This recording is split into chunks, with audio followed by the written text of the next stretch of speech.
Hi everyone, welcome back, and in this video we are going to learn how to clone a particular repository using temporary access token. Token help us to control the access level so that instead of using our account password where we have full access, token will control the access level as well as we can define how many days that token should be valid. So this way, when we are trying to automate some process for Git related, this will be a better choice. Now let's create the token.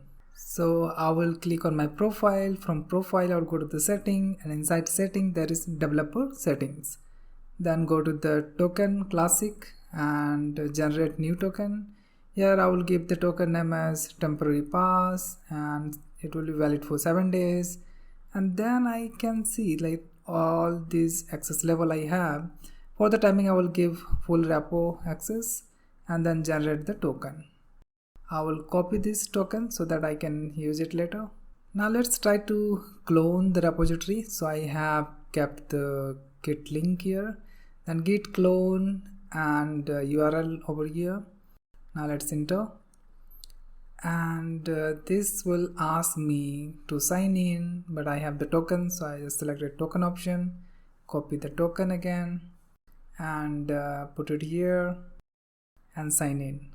This way it will sign in and it will clone the repository that we can see here.